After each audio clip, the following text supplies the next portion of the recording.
Hello and welcome to That Nerd Thing, where we uncover the magical impact that fandoms have on our lives. I'm Morgan, and today we have another guest that I have been a fan of for many, many years. She is kind, thoughtful, and so much fun to listen to. She is one of the hosts of MuggleCast and Millennial, two of my all-time favorite podcasts, and I was so excited when she said yes to being on the show. So I would love to welcome Laura to the show. Hi, Laura. Hi, Morgan. Thank you for having me. Oh, it's so amazing, and it still feels so weird that I'm the one asking you the questions when I've been listening to you for so long. Well, hey, you've done us the favor of being on our show too, so Oh, yeah. I had to return the favor. Yeah, I think that was back in 2019 before it was video. I remember being so excited when I got that email. Yeah, that's been a long time ago. I was actually looking it up in our show docs, and it was in our season 5. We call them seasons. Wow. Of the show, and we're currently on season 10, so that Wow. tells you it's been a few years. It was definitely the before times, like pre-COVID. Yes. That's crazy. I didn't realize it was season 5. I know. Yeah. I never go back and listen to it because I don't even want to know what I said. I probably was so awkward because I was so excited to get it. No, you were great. No. Well, thank you. Thank you. Okay, Laura, so I like to start out the show asking some questions to get an idea of your nerdy identity. Are you ready? Yes, I am ready. What is the first nerdy thing that you got into? Jurassic Park.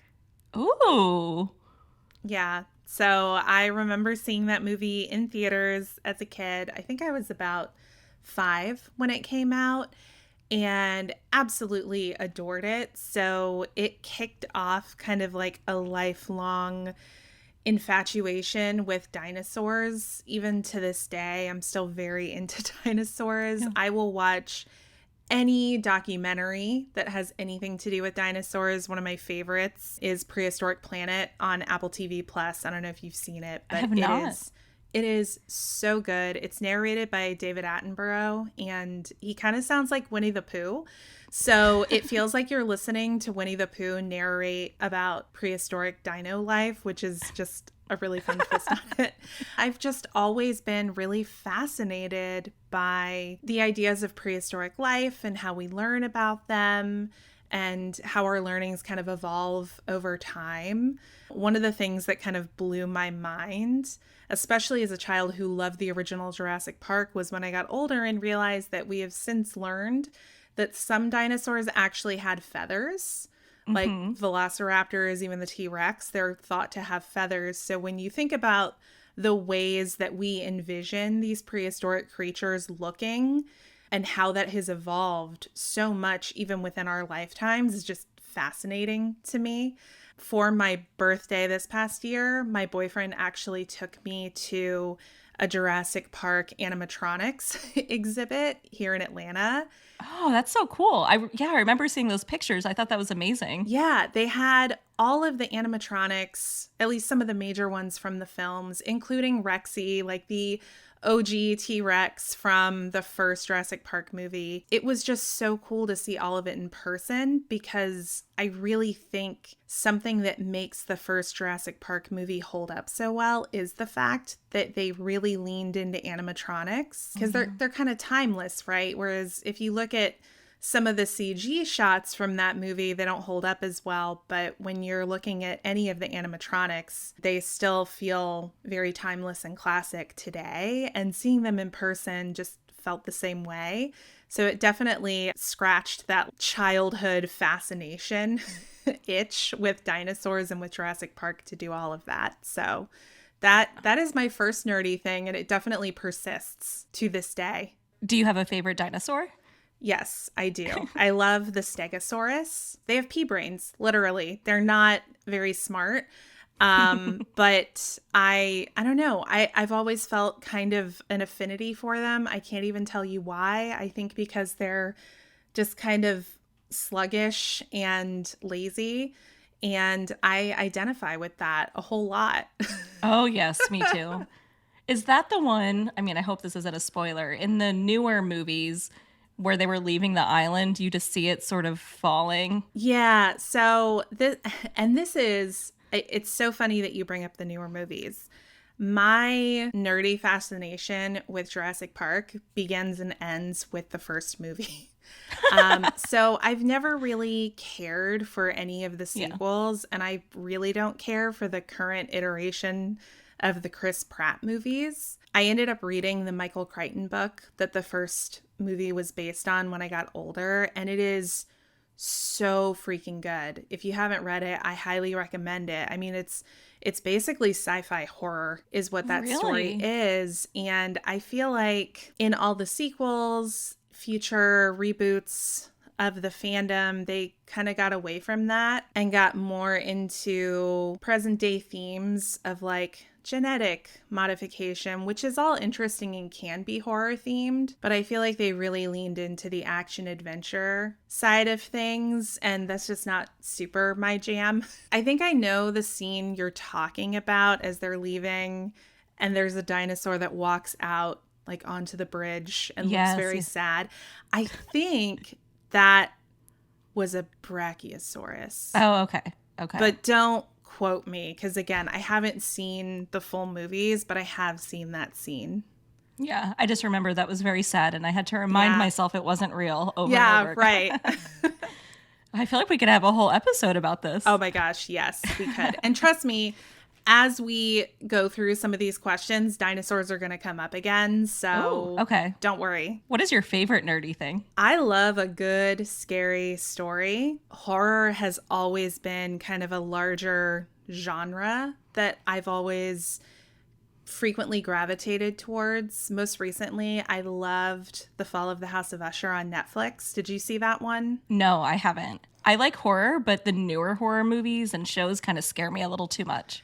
Yeah, and that's completely fair. What I will say about this show, it is like a love letter to Edgar Allan Poe's entire written history, because it doesn't just focus on the fall of the House of Usher. It really pays tribute and has a lot of nods to his other written works. And what I loved about this show, and what I love about the horror genre just in general, is there are so many rabbit holes that you can go down. So as an example, when we sat down to watch Fall of the House of Usher, me and my boyfriend, the first 5 minutes of that show is basically present day, kind of flashing back to show you the events that led to where the principal character, Roderick Usher, is right now. And it starts out with the Charlie Day corkboard with yarn, like connecting all of these people. Yeah. And we saw that, and my boyfriend paused it and was immediately like, okay, no. We have to figure out all of the connections that are being drawn here, because there's no way that these character names are just random. These all have to be actual Poe characters. And I was like, yes, I agree. It's been a long time since I cracked open Tales of Mystery and Imagination, but let's do it. So not only did we sit there and look up every single character name that flashed across the screen in those first 5 minutes and what story they were in and what significance it had, we also sat and reread The Fall of the House of Usher, because it's a really short story. It's like 8 pages long. But neither of us had read it in quite a long time, so we wanted to reread it before we started the show. I would read it out loud. I would read a page at a time, and my boyfriend Mark would ask me, okay, give me the TLDR version of this page. Like, if we translated this to modern speak, how would we describe this page? And it's stuff like, yeah, Roderick made me sit down and listen to him play his guitar. He's basically the guy playing Wonderwall at the party. And then I saw his sister Madeline, and I didn't love it. She looked pretty horrifying. And we would do things like that to update and modernize the story for ourselves, because we knew the show was going to be doing the same thing. It really, I think, gave our show watching experience a lot of depth to have been curious and wanting to dig into the story further before we even embarked on watching it. Oh, that's amazing. That's so cool that you did that. It was a very immersive fun. Experience. Yes. Yeah. Wow. It was so fun. That's what we do on Saturday nights in our house. I love that. I will add that to my list. I have a list of so many things, but this, It's so good. And I will say there are parts of it that are, I mean, pretty scary, but the whole thing is so well done. And it's not gratuitous for the sake of being gratuitous, which is also something I appreciate. Like, everything happens for a reason. I don't even know why I get scared. I taught myself to read. I can't remember the name of the book, but there was a story in it, Jenny and the Green Ribbon. Do you know that story? Yeah. Yeah. Oh my God, what is that from? It's, I just looked it up because I was actually thinking I would love to interview the author on my show. And then I found out like he died many years ago. Like, he was a little older, but. Well, you get a Ouija board. But yeah, so I got that book on tape and I would listen to it as I would read it. And so I taught myself to read with that story. I memorized it. I was obsessed with it. I'm an October baby. I love Halloween and horror. Oh, hell yeah. Love that. Halloween is also my favorite holiday. So me too. We're kindred spirits. Oh, yes. It's so much fun. Kind of under the umbrella of horror, I would also, for myself at least, place true crime there. I'm also someone who's really interested in true crime. And that one's always kind of a funny one because with true crime, you're talking about things that have happened to real people. And I think sometimes there's a tendency of people who are really into true crime to forget that piece and understand you're talking about horrible things that have happened to people. But I just find it fascinating from like a psychological point of view, understanding the psychology of why people do things, but then also from a police procedural point of view. I'm currently watching American Nightmare on Netflix, which is a wild ride for anyone who's looking for something new to watch. And when I was a teenager, I saw the Zodiac movie. Do you remember that one? It had like Jake Gyllenhaal, Robert Downey Jr. I was fascinated by that movie, so I ended up running out and getting the book that movie was based on by Robert Graysmith, who actually worked at the San Francisco Chronicle at the height of the Zodiac case. And I burned through that book. And I mean, we're talking, the book was falling apart. By the time I was done with it, I was highlighting, underlining things. I ended up going down a major rabbit hole for hours and hours, finding anything and everything I could about that case that was public, just so that I could absorb all the details of it and the history of it. To me, that falls under that horror umbrella. And that's somewhere that I really, really like to spend my time and dedicate my nerd energy. I love that. The way that you do that is one of the reasons why I love listening to you and all the podcasts over the years, because you go deep into everything and you're so thoughtful about things, and I'm able to listen and think about things in a different way. Thank you. I really appreciate that. And I appreciate that there are just people out there, there's an audience that wants that. Right? And I think you see that so much more nowadays than you did, say, when we were teenagers, right? I think we're about the same age. Being nerdy and going down the rabbit hole in that way was not cool when we were younger. Would you agree? Exactly. Was that your experience? Totally. It was maybe online. Like, I knew it was cool when I heard all of you guys on MuggleCast, but in person, I didn't know anybody else who was interested in stuff like that. Well, and I'll be honest with you, none of us, at least speaking for myself, and I know a couple of others felt this way, we weren't super out about it in our personal lives at the time because it really wasn't cool. And on the rare occasion that I might tell somebody, especially somebody around my age, that I did a Harry Potter podcast, it was definitely not a cool nerd thing. It was like, oh, so you're nerdy. Yeah. Well, I hope they look at it now and they're like, to see the amount of years you put into it, how successful it's been. I hope they're able to see that now. It's totally different now. I mean, now it's cool to be a nerd, right? Yep, totally. What are you currently nerdy about? I've got a few things. I've been playing some really fun multiplayer games with friends recently. A couple of them are Lethal Company. I don't know if you've heard of that one, but it is so popular right now that multiple major YouTubers are doing Let's Plays on Twitch and YouTube and wherever else. The game has so many crazy mods you can add to it. I haven't added any mods to mine personally. I just like watching other people do that. But essentially the premise is you and a team are in this, feels very Soviet type spaceship and you're traveling to various moons to collect scrap for the company, and you have a certain quota that you have to fill for every mission. And if you don't meet your quota, you get blasted into space and you have to start over. So that's been a fun one. I also like Devour, which is another multiplayer game. This one's definitely horror inspired. It's about cultists, but it's very, very fun. I've also been spending some time on a single player game called Paleo Pines, and this is where the dinosaurs come back in. Paleo Pines is basically Animal Crossing, but dinosaurs. So unfortunately, it doesn't have a multiplayer component, so you can't play it with your friends. But the whole premise is you have a ranch and you're making dinosaur friends and inviting them to come live on your ranch, and they're helping you develop the ranch. So like clearing brush and managing a garden and all the things that, you know, you would presumably need to do to survive if you lived in the Paleolithic era. It's just so fun and relaxing and easy.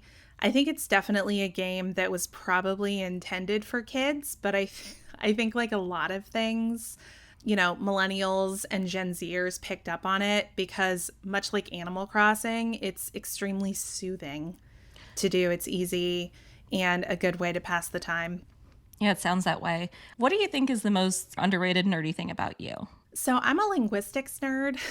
I actually did my master's degree in applied linguistics, which is kind of like a side tangent. I now know that I really didn't need to do that. I feel like a lot of my linguistic knowledge and kind of interests are things that could have been satisfied through personal research and maybe taking some courses, but not committing myself to tens of thousands of dollars of debt to do it.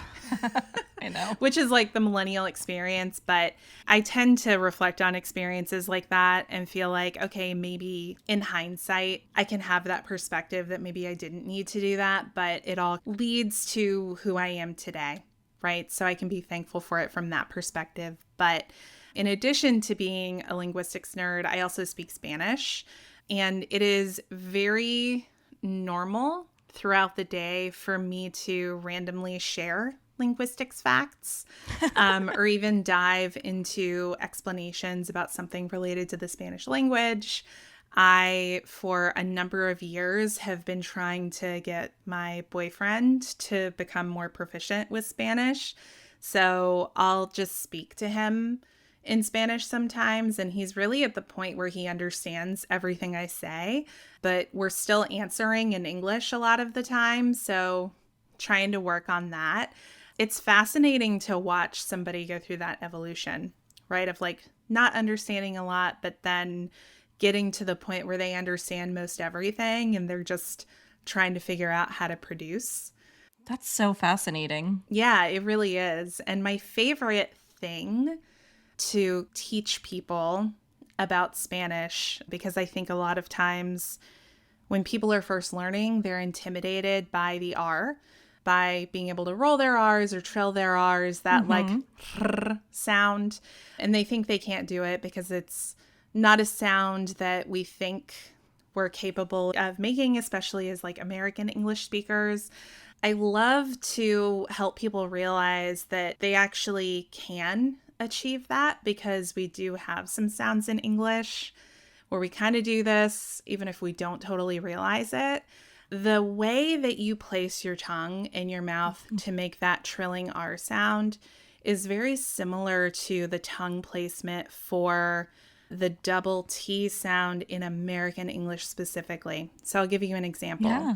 The way we say butter, if you think about that compared to the English accent and how an English, you know, a UK English speaker might say butter, they really enunciate that T sound. In American English, we don't.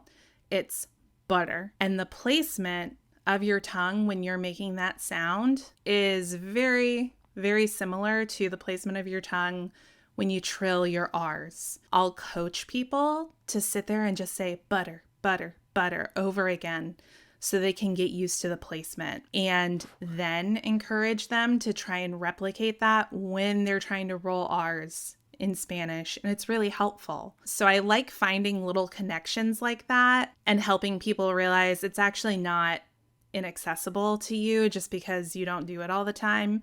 You actually do it sometimes, you just don't realize it. Wow, that is so cool. This is such an educational podcast today. I'm glad for it.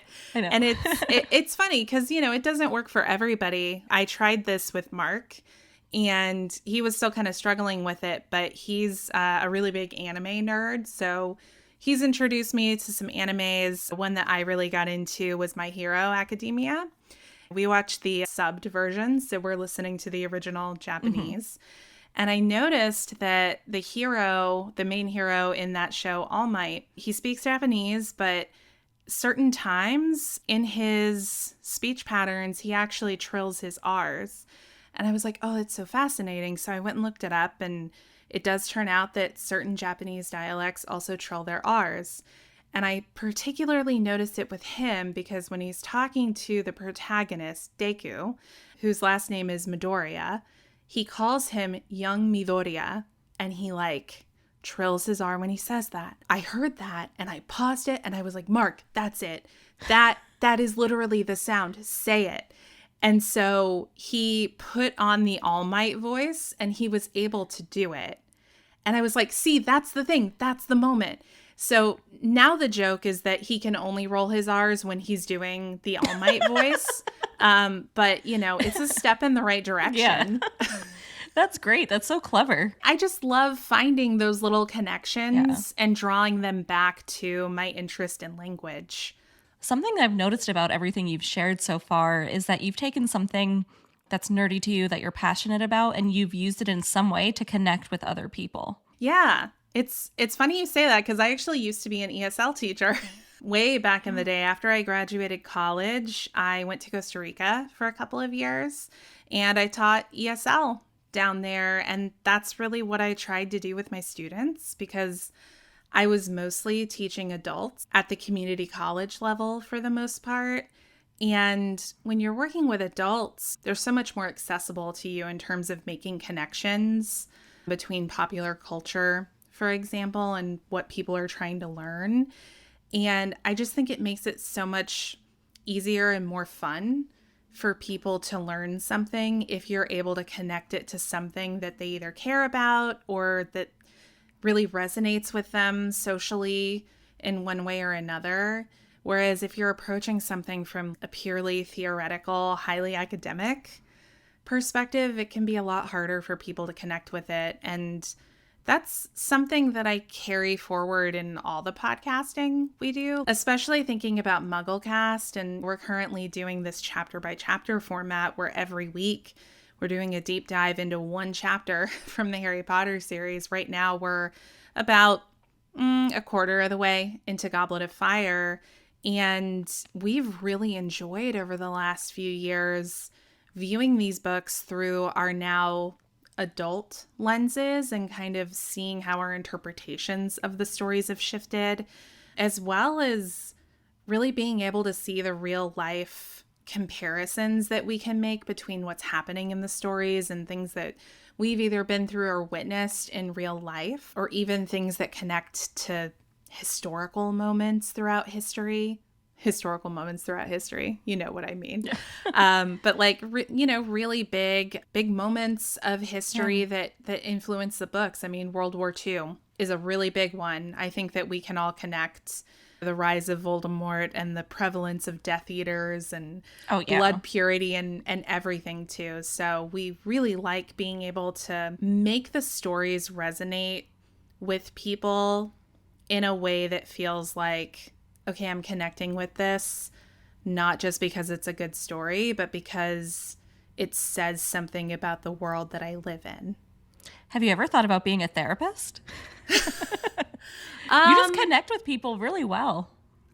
That's so interesting. I don't know. I'm somebody who has been in therapy on and off my entire adult life. So I don't know. Is that a good candidate for being a therapist? if you're like actively in therapy. I think every therapist should be in therapy, for sure. Yeah, I can see that. That's fair. I don't know. I also hold on to things.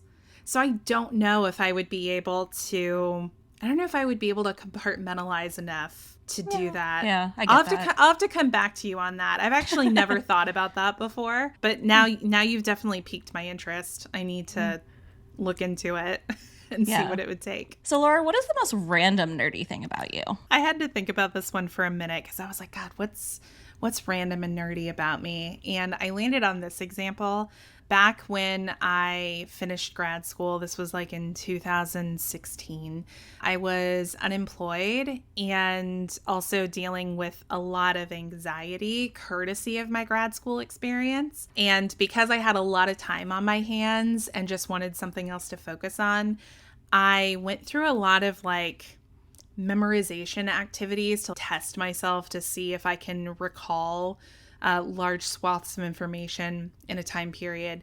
And one of the things that I did was I learned how to fill in the names of every African country on a Sporkle map within 10 minutes. Wow. I was really proud of that because I was like, man, one day this is kind of going to come in so handy in trivia. Has it? No, not yet, but I think that it will. I believe it will. And I will say, I was like, oh, before I go on the show and talk to Morgan about this, let me test myself and see if I still have it. And I will say, I feel like I need to brush up a little bit because I kept forgetting the names of some of the smaller West African countries. Now that's something I'm going to get back into because I just find it so soothing sometimes to go through those kind of recall exercises to just be like, I have this information in the filing cabinet of my brain. Let me put it out there. And I think it will come in handy for trivia one day. I love that. That is definitely random. Yeah, it's super random. Let's talk about your journey into fandom. My journey into the Harry Potter fandom began when I was 11 years old, which always feels so fitting for me, given that the age of 11 is when you get your Hogwarts letter and you go off for your first year. So I got the first 3 books for my 11th birthday, burned through them within a matter of a couple of weeks. I was just obsessed from the very beginning. So very quickly, I started absorbing everything that I could Harry Potter because nothing else was out at that point. I'd finished the first 3 books. The 4th one wasn't coming out until the following summer. I had to know more, so I started writing my own fan fiction at the age of 11 before fan fiction was really a big thing in the Harry Potter world. I wrote my own fan fictions where I went to Hogwarts, and this was like I love that. Pre-Goblet of Fire coming out because I was hungry. I was so hungry for more Harry Potter. Oh my gosh, that reminds me. When I first read it, I made my own Harry Potter textbooks. Yep. I just drew pictures, stapled them together. God. I wish I had that. Do you remember which ones you made? Whatever was listed in the first book, I think. And it was I just drew pictures. It wasn't anything fancy, but I remember being really into it and wanting to pretend I was going to Hogwarts. Yeah, 100%. Harry Potter kind of bled into everything. All of my school supplies were Harry Potter themed. So much of my internet activity was all Harry Potter. It was getting into MuggleNet. It was getting into the fan fiction world. I wrote a lot of fan fiction back on harrypotterfanfiction.net back in the day. I don't even know if that still exists in the same capacity that it did then. I ended up working on MuggleNet. I applied to be a fan fiction moderator when they started MuggleNet fan fiction. And from there, I just kind of wormed my way into the regular MuggleNet staff space. And when I criticized the first few episodes of MuggleCast for only having men on them, my dear friend Andrew Sims was like, well, do you want to be on? And I really wasn't thinking of myself. I was thinking like, you should get a woman on.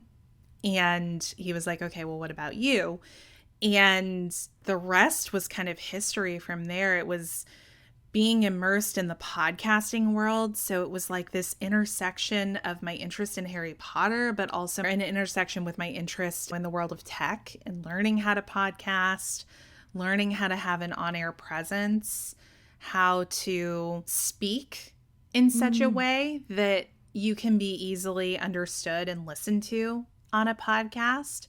I think that really helped me develop a lot of confidence too, because I'm an introvert at heart and a little bit shy. So it really helped me get more comfortable speaking in like a recorded space, but also speaking in front of people.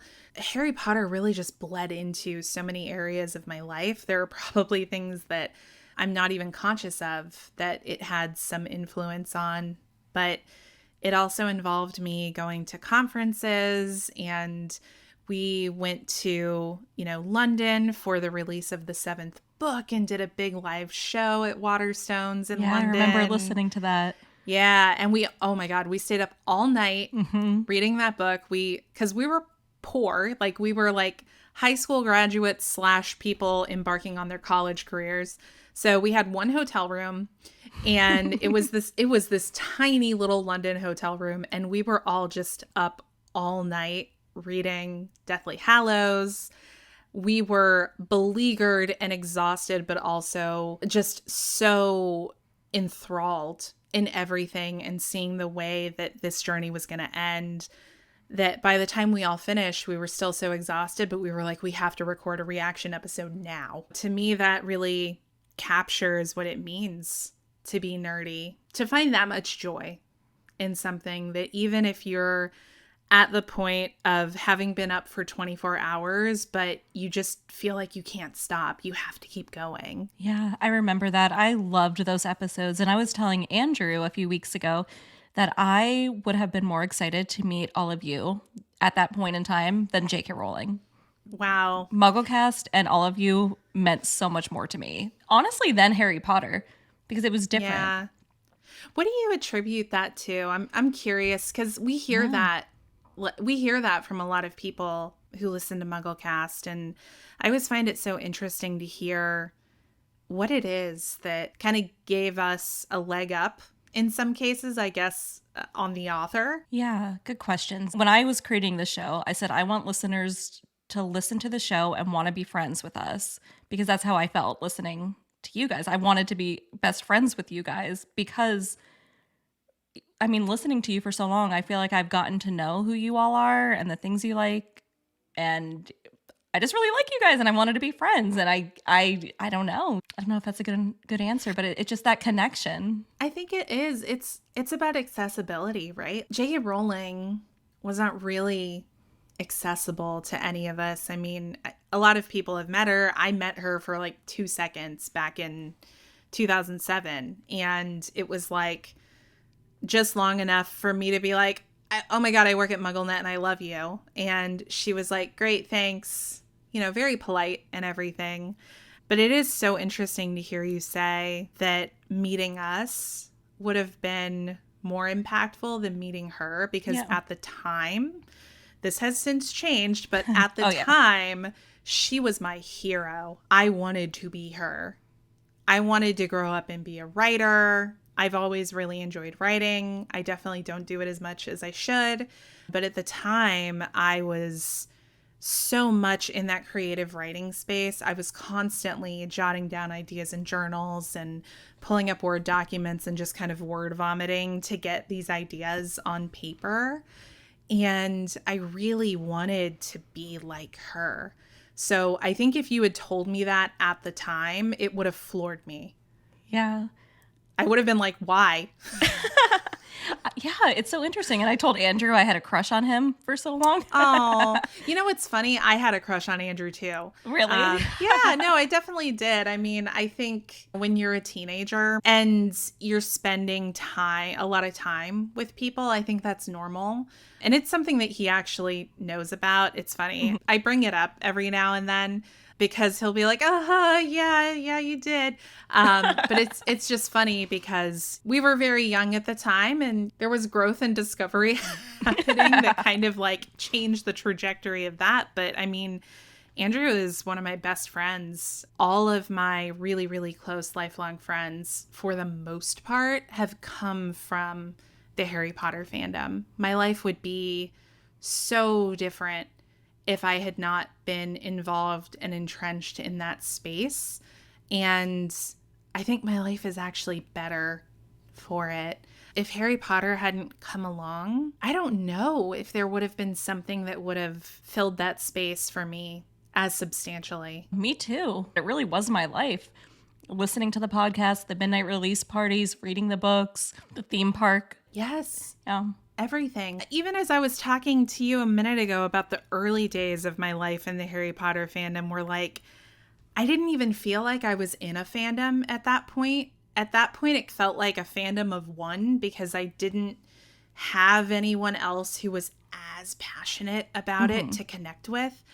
I was also learning Spanish at the time, so I was getting copies of the books in Spanish to try and increase my competency, and I was trying to translate dialogue from the movies into Spanish. I would sit there and rewind and listen to scenes and rewind and listen again and again and again to get things translated. So that's just another way that it just kind of bled into my life in so many different day-to-day ways. But yeah, when I think about what my life would be without Harry Potter, I'm just like, I don't know her. I don't know that version of myself who doesn't have Harry Potter as my gateway drug to fandom and to nerdiness, really. I know, that's a really good point. Thinking back to what you said before, asking what it was about you guys that made me want to meet you and be friends, there were, with you in particular, you also were a huge fan of Green Day.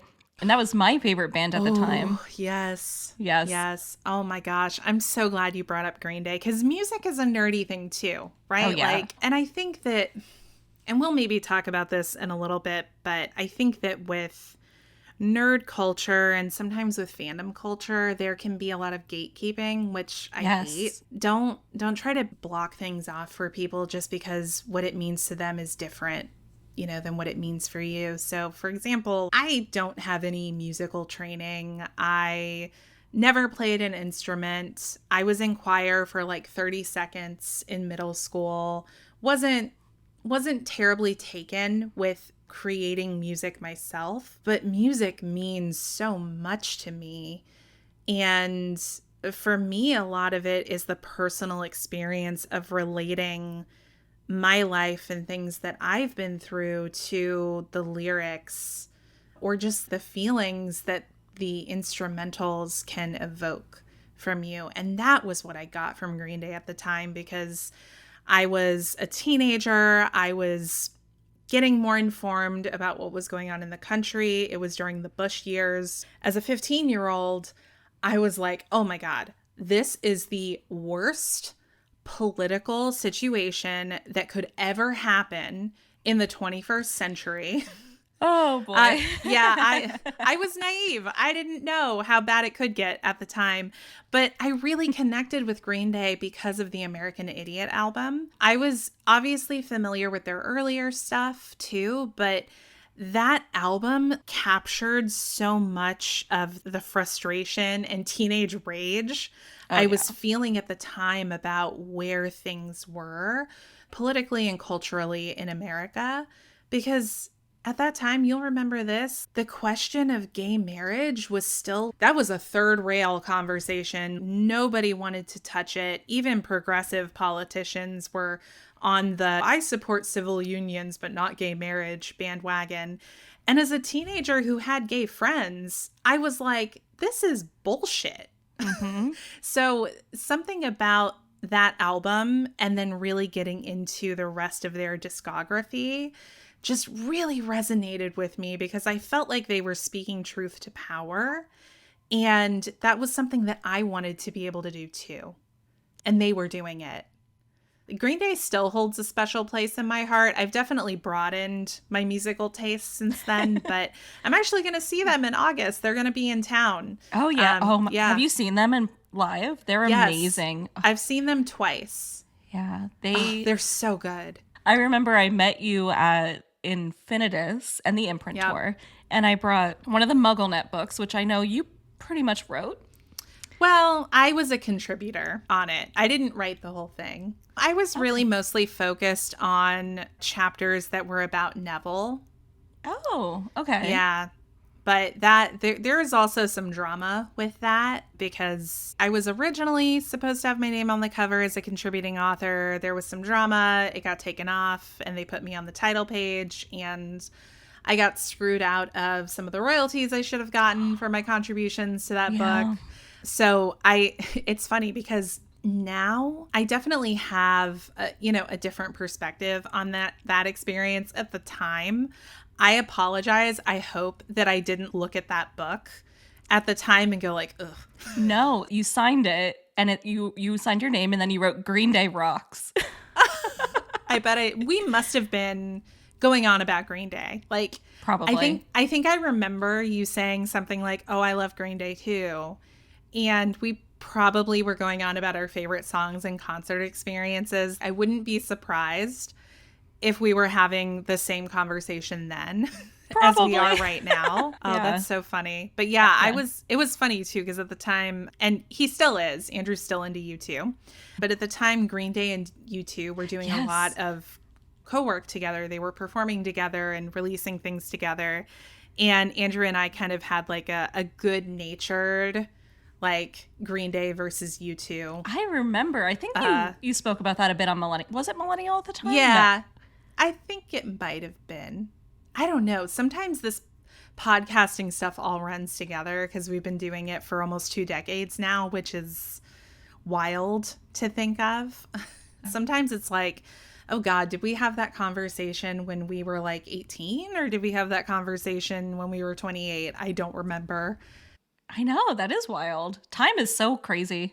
Time means nothing to me now, especially after COVID. Like, my concept of time is just screwed. But when you've known people like that for over half your life and you're friends, but you've also simultaneously been coworkers in some respects, it all kind of bleeds together because so much of our work and so much of our play, it kind of intermingles. Right? So it's like, I don't remember if that was conversations we had in private or something we did on the show, or like how in tune with that playful banter our listeners were, or if that was something that was more between us. That's so interesting. That is the stuff that I remember the most from listening over the years. Hearing the relationships and your conversations rather than the details and the content.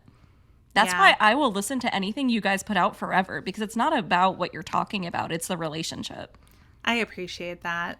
I really, really do. It means a lot because honestly, that is the real deal. I feel like with everybody that has been a podcasting partner of mine over the years, even if we fall off the face of the earth for a little while and don't talk, when we come back together, it really feels like no time has passed. When you meet people like that when you're that young, and you do something together, you like put something out into the world, or you have some kind of impactful experience one way or another together, that's always going to be a link between you. And you might kind of fall out of touch for a couple of years, but when you come back together, it really doesn't matter.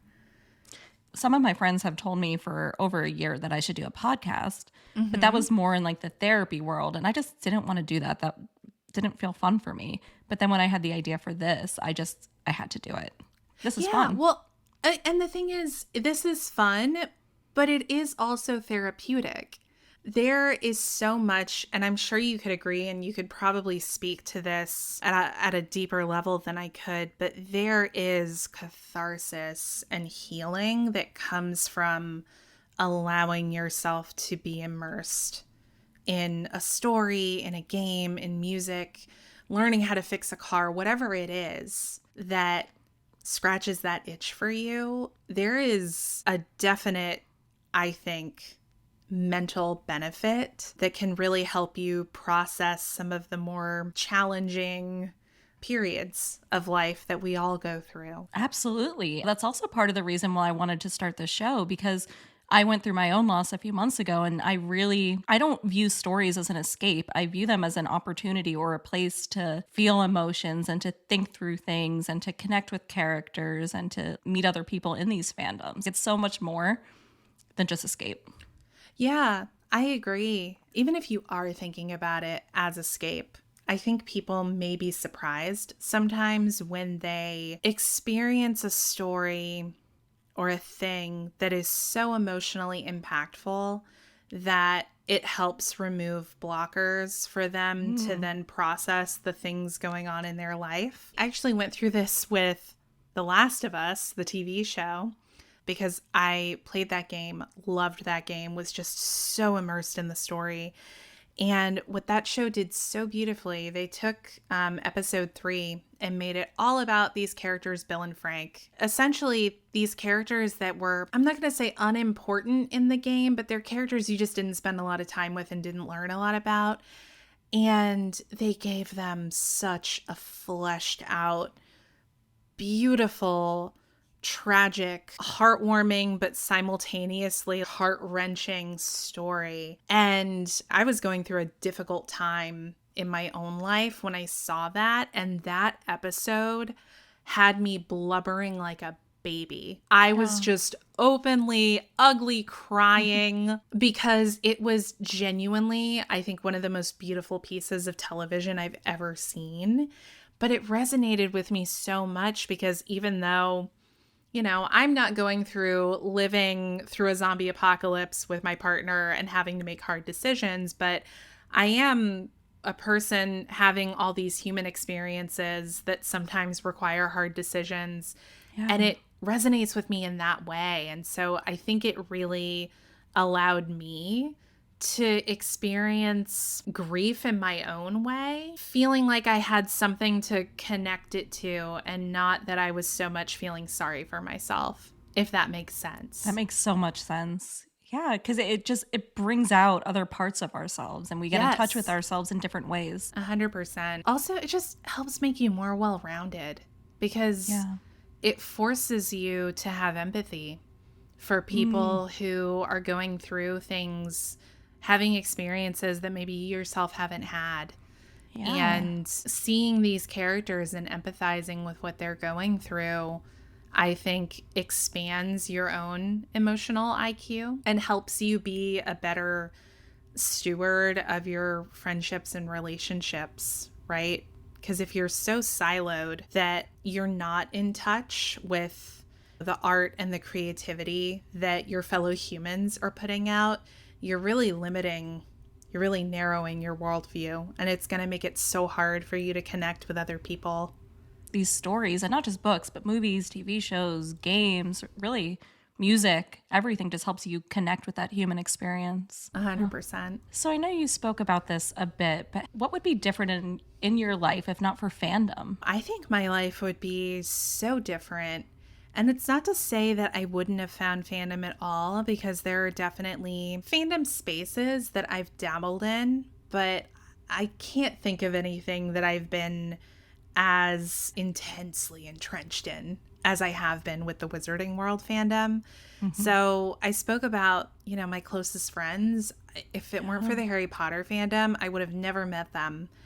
If it weren't for Harry Potter, I don't know how I would have developed my deep love for literary analysis, which is ultimately what led to me being an English major in college and really being a reader.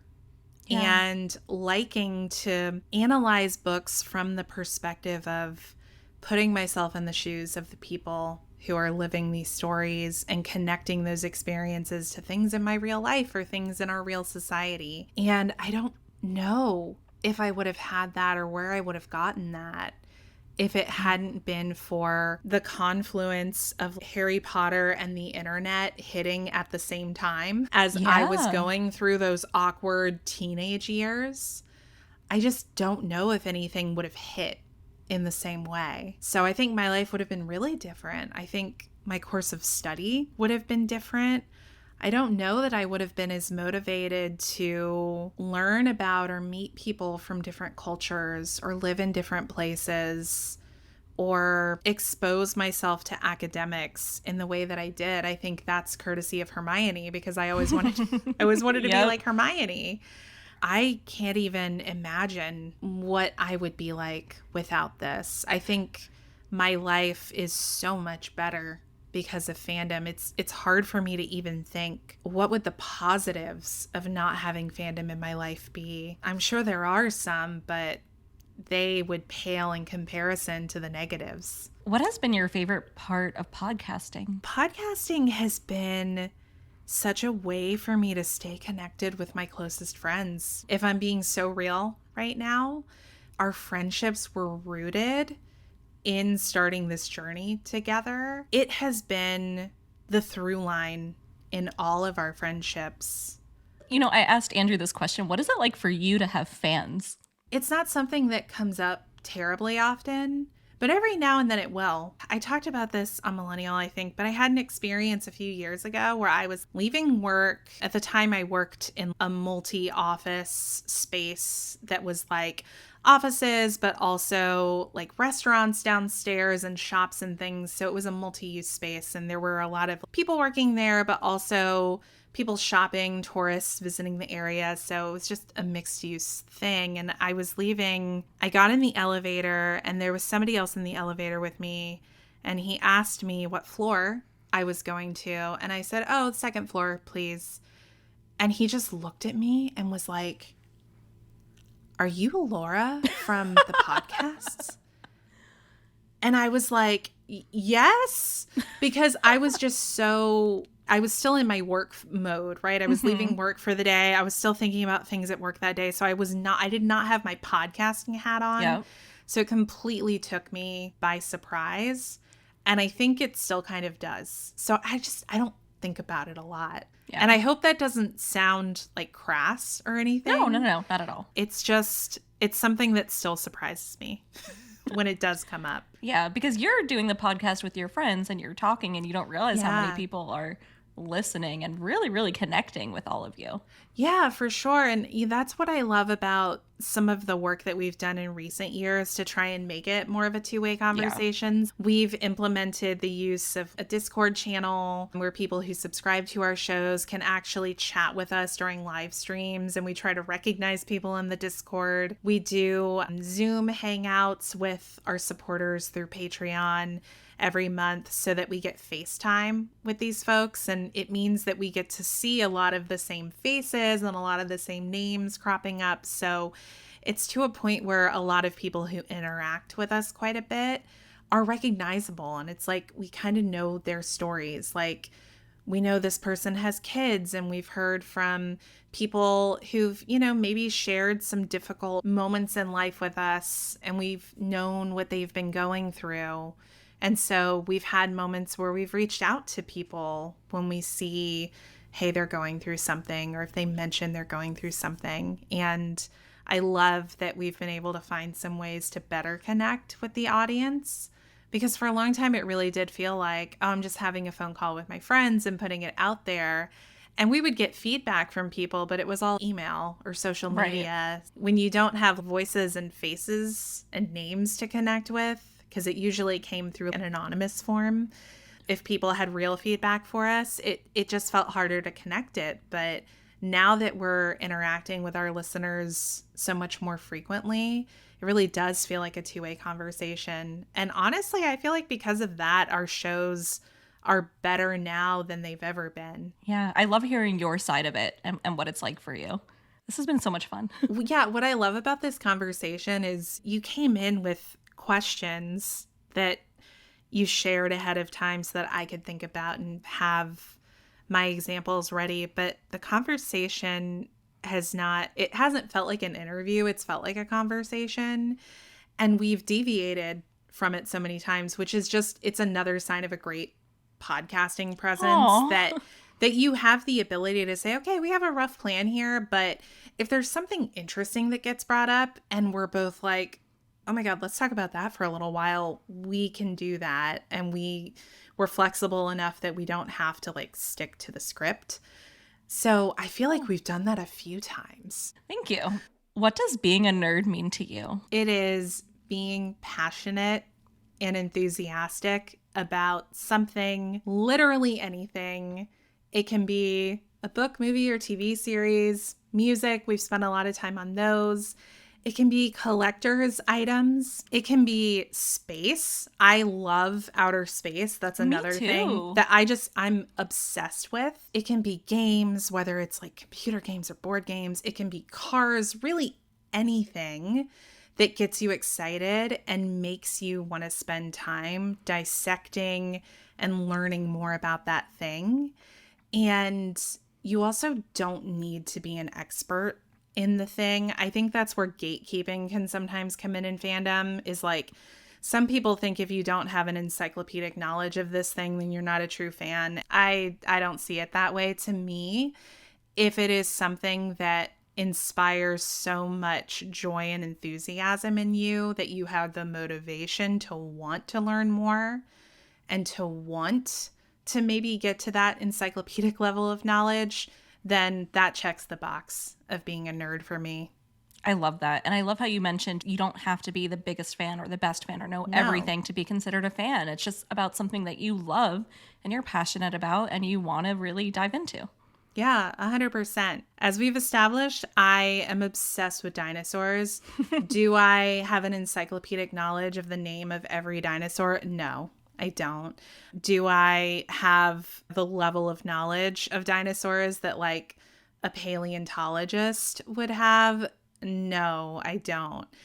But I'm so eager to learn more about them, which is why anything that I can find that is about dinosaurs, whether it's educational, like Life on Our Planet on Netflix, which I'm watching right now, or whether it's something completely silly, like a really bad sci-fi film about dinosaurs, I'll get into that kind of thing because I just feel like it lets me learn more, but it also lets me exist in that space and get more acquainted with it. And I also just love talking about it. So it gives me more to talk about too.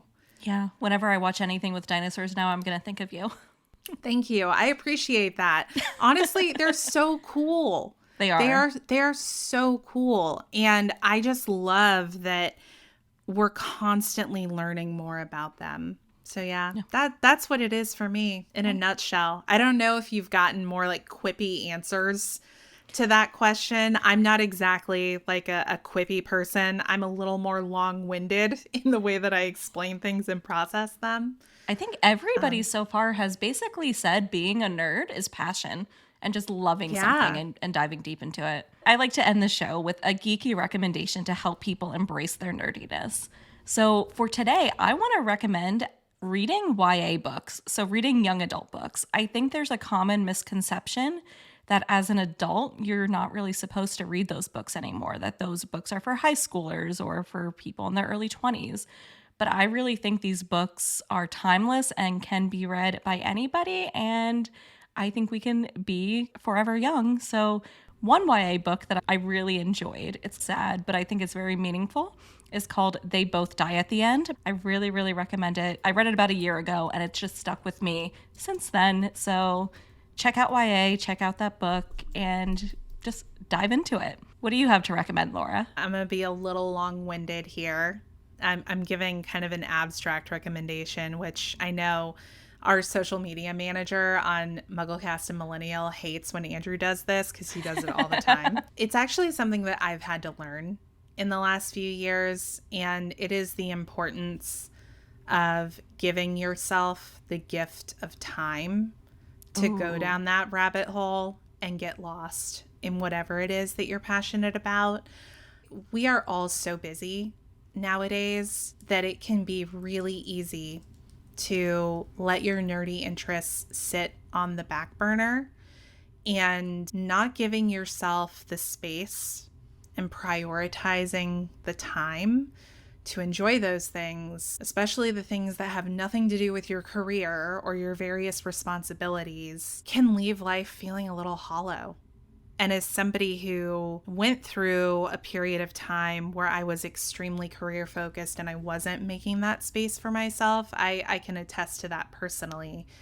You lose a lot of life's enjoyment by not giving yourself that space to go down that YouTube rabbit hole or read a million Reddit threads, or even just having a super impassioned conversation about dinosaurs or Edgar Allan Poe or whatever the heck it is that you're interested in, those are the things that make life sweeter. And I think we all need to do a better job of giving ourselves that space. In this culture, we are conditioned to be little worker ants. And when we fill our time with all of these professional aspirations, although they are important, if you're not making the space for the things that just bring you joy just because, you're robbing yourself of one of life's main joys. So my recommendation is carve out that space for yourself. I love that. However that looks. If it's planning time every week to do that, if it's planning a little bit of time every day, it can look different for everyone. But it's something I've had to get really intentional about over the last few years. I love that. Thank you so much, Laura, for being here. This has been so much fun. Thank you for having me. This has been such a fun conversation. And I'm looking at the recording. We've been going for an hour and a half, and I honestly truly feel like we could go even longer. Me too. But I know that that would probably need to be like a part 2. So if you ever wanted to do a part 2, just let me know. And I'm so down because I love having conversations like this. I feel like doing this is really just celebrating joy. It is what it is. And I love to do it. So many of the conversations that I have with the people that I'm closest with are like this. So it's just fun. Oh my gosh. This means so much to me. Thank you so much. I will definitely want to do a part 2. Like I said, I've been wanting to be friends with you guys for years. And if I could have you on my show and have conversations, I'd love that. Yeah, anytime. Awesome. Thank you. Thank you. Where can people find you? A few places. On Instagram and Threads, I am LauMT, and that's LAUMTEE.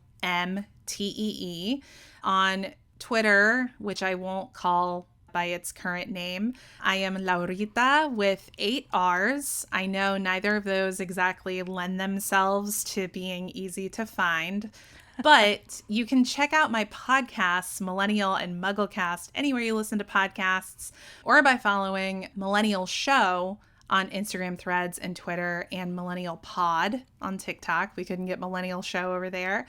And simply MuggleCast on all of the socials. Amazing. Everybody go and follow those right now and go and listen to the shows. They are amazing. And there's a reason I've been listening to them for 19 years now. Check them out. After all this time.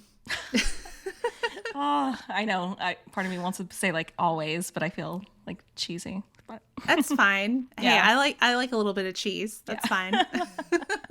So if everyone wants to follow the show on Instagram and TikTok, the handle is thatnerdthingpod.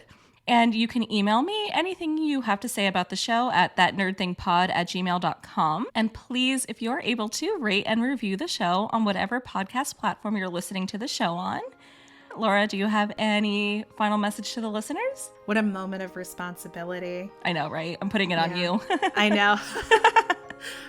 I would say, and it might sound a little trite, but keep being you, because who you are is great.